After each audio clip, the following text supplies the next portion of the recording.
Before beginning the story, I'd like to say a big thank you for visiting my new channel. I'm going to be uploading alternate history-related stories every single day. If that sounds good, be sure to leave a like and don't forget to subscribe. It means a whole lot when just getting started. I hope you enjoy the story. I catalogue old documents for a living. Naval records, operational logs, maintenance reports, the administrative paper trail of maritime history going back as far as paper has been used to track it. I work for a heritage archive in a coastal city, in a climate-controlled room with long tables and archival lighting and the particular institutional smell of old paper being carefully managed against its own inevitable deterioration. I process collections box by box, document by document, cotton gloves on, the work moving at the pace the material requires, rather than the pace I might prefer. I have been doing this for 20 years, and I am good at it in the way that people are good at things that suit their temperament, rather than things they force themselves to learn. I am organized. I am patient. I can handle a document that describes something extraordinary and keep the extraordinary at arm's length, where it belongs, which is the most important skill in this work, and the one that took the longest to develop, and the one I thought I had developed fully. I'm telling you this because the arm's length is relevant. How far I thought it was and how far it turned out to be are different measurements, and the difference between them is what I've been sitting with since March. The Hurrick collection came to us from a naval research institution closing its historical holdings division. Collections get redistributed this way when institutions consolidate, the materials going to partner archives with the relevant specialty. We received several boxes from the transfer. Most were routine.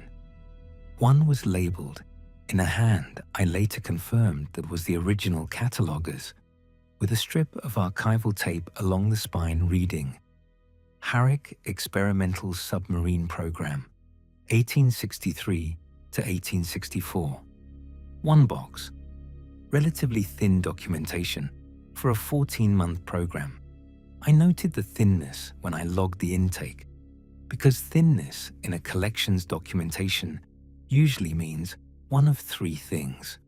The program produced little of record, the record was poorly maintained, or the record was reduced at some point by someone who had an opinion about what should remain. I have encountered all three, and the third is the most interesting professionally. I flagged it and set it in the processing queue. The Hurrick program was a private venture. I established this from the operational logs on the first processing day, funded entirely by a shipping magnate named Hurrick, who believed early submarine technology had applications for commercial salvage, the recovery of cargo from wrecked vessels in water too deep for conventional diving. Reasonable business logic for the period. The program ran 14 months, produced one operational vessel built to Hurrick's specifications, and conducted a series of shallow test dives in the first year that the logs describe as successful within the limits of the technology. Then one deep dive, significantly deeper than anything the operational logs suggested the vessel was designed to safely attempt. The vessel surfaced. 3 weeks after the surface, the program was discontinued. Hurrick's signature on the termination document. No explanation given. Hurrick left no documented explanation anywhere in his remaining correspondence. I checked later, when I had a reason to check. Nothing. The program existed, and then it didn't, and the man who funded it chose not to say why. I processed the operational logs and the maintenance records and noted the program's arc in my catalog entry draft. Standard material, interesting as a footnote in the history of early submarine development. Nothing I would take home with me. Then I opened the sealed interior envelope. It was at the bottom of the box, below the maintenance records, unsealed from the collection's outer envelope, but sealed within itself with a wax closure that had held for 160 years, in the specific way that good wax and careful storage will sometimes hold indefinitely. I documented it in my intake notes before I opened it, which is procedure, photographed the seal, recorded the condition of the envelope. Then I opened it. 6 pages in a cramped, precise hand. No address, no formal header. A private document written for no audience, in the register that private documents have when the person writing them is trying to be accurate about something difficult and is not managing their presentation because there is no presentation to manage. The commander's name was Aldous. I established this from the signature on the operational logs and the handwriting match. He was 29 at the time of the dive, experienced for his age. The logs described him as methodical and steady in the specific language that period naval records use for men who don't cause administrative problems. I read his account over 2 careful sittings. The second, to verify my translation of the period conventions against the first. I will describe what it said accurately and in order. He writes that the descent was unremarkable, equipment performing within the tolerances the test dives had established. Crew steady. The vessel reached its target depth and held position for the planned interval without incident. The dive, to the point of the ascent, was a success by every measure they had brought down with them to measure it. On the ascent, the vessel became heavier. He is specific about this in a way I noticed during the first reading and paid more careful attention to during the second. He is not describing a mechanical problem. He is not describing water ingress or a ballast failure or any equipment malfunction. He checked for these things during the ascent and describes checking for them, the systematic assessment of a man who understands his vessel and knows the difference between a mechanical problem and something else. The instruments showed nothing wrong. The vessel was ascending correctly. It simply felt heavier than physics and ballast, and the weight of its crew and equipment accounted for. He writes that every man on the vessel felt it simultaneously, and that nobody spoke about it because nobody wanted to be the first to say it, which is the kind of social behavior that Aldous describes without editorializing. And that tells you he understood exactly what it meant and did not want to be the one to look at it directly either. He writes that by the time they surfaced, they had all understood without any discussion that they had not surfaced alone. He cannot describe what came with them because it wasn't visible and wasn't audible and wasn't anything that the senses were built to receive directly. He uses the phrase registered by the body before the mind has language for it, which is a sophisticated observation for a 19-year-old document, and which I noted in the catalogue transcription. He writes that it did not leave when they surfaced.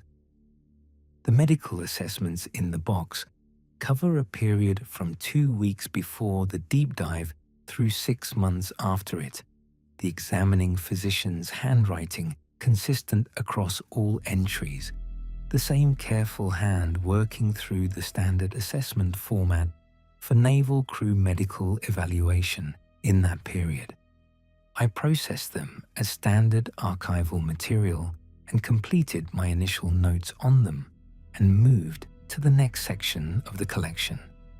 Then that evening, I went over my notes and went back to the assessments because something in the pattern of them had registered without my having consciously identified it, and I have learned over 20 years to follow that particular instinct. Every crew member in the post-dive assessments reported the same symptom. The physician clearly did not have medical terminology that fit what he was being told, which is evident from the varying language he uses across different men's records while arriving at the same description each time. He writes, in one form or another across 7 assessments, about an awareness of depth, not vertigo, not disorientation or anxiety or any of the standard stress responses he was clearly trying to map the symptom onto. The specific persistent feeling reported by every man on the vessel of knowing how far down the ground goes from wherever they are standing. On land, they could feel the distance to the bedrock. Near water, they could feel the full column of water below them going down to the floor. Standing anywhere, they were aware of the depth of the ground beneath them and the depth of whatever was below that and the depth of whatever was below that. The physician recommended rest and attributed the symptom to psychological stress from the dive's conditions and documented each man's assessment with the specific efficiency of someone who is not certain what he is documenting but is committed to documenting it anyway. The assessments run for 6 months and then stop. I do not know if the program's discontinuation ended the physician's access to the crew, or if the symptom resolved, or if the physician simply stopped recording it. I looked up what happened to the crew afterward. This took me several weeks of intermittent searching across period records, and I did not find everything, but I found enough.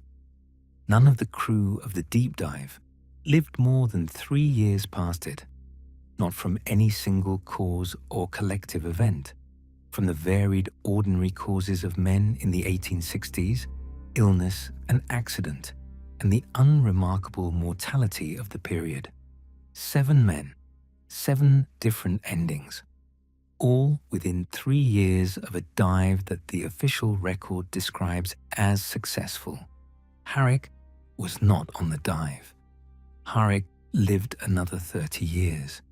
He disbanded the program and never invested in maritime ventures of any kind again, and never explained why in any document that has survived him. I live 4 blocks from the ocean. I have lived in this city for 11 years, and the ocean has been background for all of them. The way a thing becomes background when you pass it every day without stopping. I have walked past the water on my way to work, and my way home, and my way to the grocery store, and none of it has required my attention beyond the peripheral awareness of something large and blue being in the direction I'm not looking.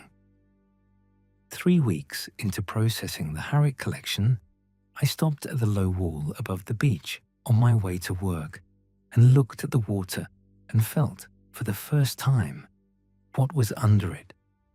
I want to be precise about this because precision is my professional habit, and because the distinction between knowing something and feeling it as a physical sensation is the distinction the physician in the assessments was trying to describe and failing at, and I don't want to fail at it the same way. I have known as a fact my entire life that the ocean has a floor, and that the floor is far down, and that the water between the surface and the floor is occupied by things that have been occupying it continuously since before human beings were around. to note that they were doing so. I have known this the way I know any large fact about the physical world, which is accurately and without sensation. The fact sitting in my mind next to other facts, correctly filed, not producing anything. What I felt at the wall was the column of water going down to the floor, not as a thought, as a physical awareness, the way you feel the air pressure change in your ears when the altitude changes, the body registering something true about its environment without being asked. The distance from the surface to the bottom was present to me, the way the weight of my bag was present to me, as something my body was accounting for. I stood at the wall for longer than I meant to. I went to work. It did not go away. I was processing a different collection on the 4th floor of the archive building 2 weeks after the wall, when I became aware of the depth below me. Not the water, the building, the floors between where I was sitting and the ground floor, and the ground below the ground floor, and the soil below that going down to the bedrock, and whatever was below the bedrock going down in every direction toward the center of a planet that has a great deal of distance between its surface and its middle, and that I had never previously thought about in terms of what it felt like to sit on top of all of it.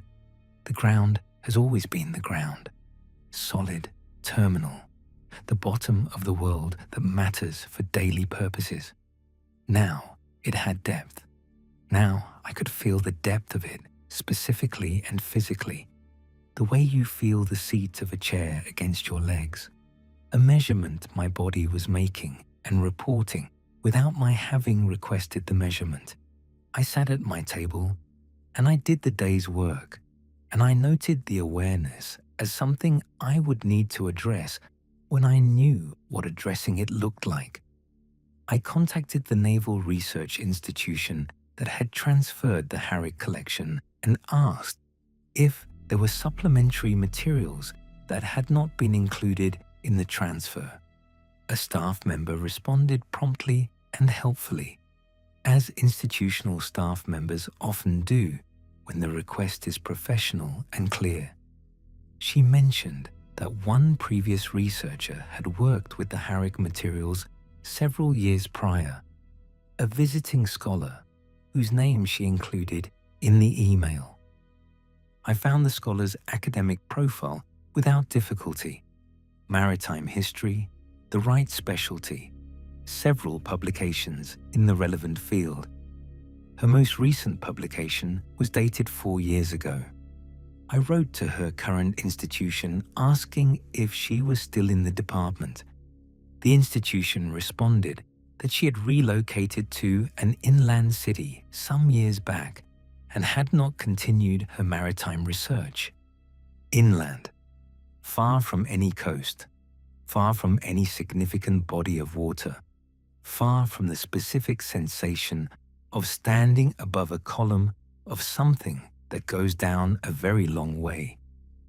I read that response at my desk, and I thought about the wall above the beach 4 blocks from my apartment and what it felt like to stand there now. I went back to the commander's account a 3rd time. I had read it twice already and transcribed it, and was returning for a final verification check before completing the catalogue entry. Cotton gloves, archival support, the document flat on the clean table under the archival lighting.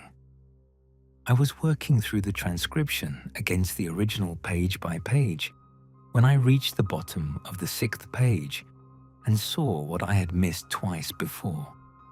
The document has 6 full pages of Aldous' precise cramped hand.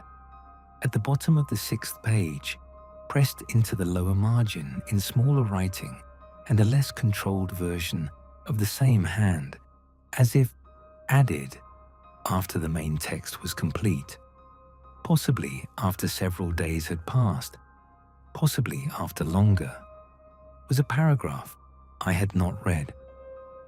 I cannot explain cleanly how I missed it twice. The marginal edition is visible under normal archival lighting. I have read documents of my whole career, and I read carefully. I missed it twice and found it on the third reading, and I have thought about the sequence of that since. Aldous writes that he has been trying to determine whether what came up with them on the ascent is still present or whether it dispersed when they surfaced. He writes that he has given this considerable time and thought, and that his conclusion is that it did not disperse. He writes that he believes it attached not to the vessel but to the crew, and that the attachment was not a thing but an awareness, the knowledge of depth as a felt experience rather than a measured one. The body being given information it was not built to carry, but that does not damage it. It simply persists. He writes, "The deep did not send us something. The deep let us take something with us when we left. I believe it does this with anything that goes far enough down and stays long enough. And what it gives you is simply the truth of what it is down there, which is very old and very active and very continuous and entirely without regard for whether you have surfaced or not." He writes, in the last line of the lower margin, in the smallest version of his handwriting, as if he wrote it last of all and pressed it into the page after the rest was already finished. "I did not expect the knowing to travel through paper. I should have burned this." I set the document down on its archival support. I sat back in my chair. I thought about the scholar who moved inland and stopped publishing about maritime history. I thought about 7 crew members living 3 years past the dive. I thought about standing at the wall above the beach and feeling the full column of water going down to the floor. The catalogue entry for the Howick collection is complete and accurate and does not include everything I know about what is in it. The operational logs and maintenance records are described fully. The crew medical assessments are documented with the physician's findings noted. The commander's private account is catalogued as a significant personal document and transcribed in the supplementary materials. The marginal addition is noted as a late addition to the primary text, consistent with the hand and period. I did not catalogue what the marginal addition says about paper. The collection is filed, Charles. I have moved through several other collections since. The work continues at the work's pace. I still live 4 blocks from the ocean, and I still walk past it on my way to work and home. I have stopped stopping at the wall, because stopping at the wall means standing above the water, and standing above the water is the particular version of the awareness that requires the most effort to manage. The full column of it going down to the floor, arriving all at once, the floor very far away, everything between the surface and the floor going about its continuous business without reference to me. Standing above it on a low wall in a coastal city on my way to catalogue old paper. I manage it better than I did in the first weeks. The building's depth I barely notice now. The ground's depth is background, the way the ocean was background before March, present and unremarkable, accounted for without demanding anything. I have made accommodations the same way you make accommodations to any permanent change in your circumstances. The change does not appear to be reversing. I don't know what to do with Aldous' final line. I have turned it over more than I have turned over anything in 20 years of this work, which is a long time to turn something over. He burned nothing. The document survived him by 160 years. Whatever he believed about the knowing traveling through paper, his decision at the end was to seal the envelope rather than destroy what was in it, which tells me something about what he decided in the end, though I'm not certain what. I think about the crew sometimes. 7 men, varied ordinary endings, all within 3 years. I do not know if the awareness was responsible. The physician's assessments don't tell me, and the operational records don't tell me, and there is nothing else in the box that tells me. 3 years may be coincidence in a period when men died of varied ordinary things at relatively young ages, and the sample is small enough that a pattern could be noise. I think about the scholar and her inland city, whether she chose it for the reason I would choose it, which is that distance from significant bodies of water is distance from the sharpest version of the awareness, or whether she moved for ordinary reasons that have nothing to do with a box of documents she looked at once several years ago. I wrote her one careful email introducing myself and the collection and asking if she had any context to offer on the materials. She did not respond. That non-response is itself a kind of context. I have filed it accordingly. The deep is very old and very active and very continuous, Aldous wrote, and entirely without regard for whether you have surfaced or not. I have not been on a submarine. I have not been on any vessel that went below the surface.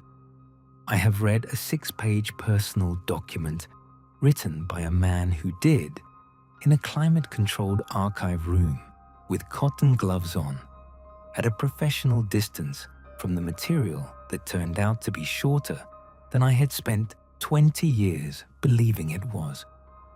What I carry now is what Aldous described. The truth of what it is down there, which is that it goes down a very long way and has been going down a very long way for a very long time, and the going down is full from the surface to the floor with things that have no occasion to notice me walking to work above them. I feel this under every step. I felt it writing this. I felt it reading it back. I'm telling you that last part because Aldous felt it was worth telling, and he had more information about it than I do, and I have learned to trust the careful observations of methodical men who were trying to be accurate about something difficult and were not managing their presentation because there was no presentation to manage. He sealed the envelope rather than burning it. I've thought about why. I think he decided that accurate information about a true thing belongs in the record, even if the record carrying it carries something else along with it, and that the people who read it deserve to know what they're reading. The collection is filed under Herrick, Experimental Submarine Program, 1863 to 1864, reference number on request. The archive is open to researchers with appropriate credentials. I would encourage you to request the materials with some care about what you bring into the room with you when you sit down to read them. The arm's length, in my experience, turns out to be shorter than you think.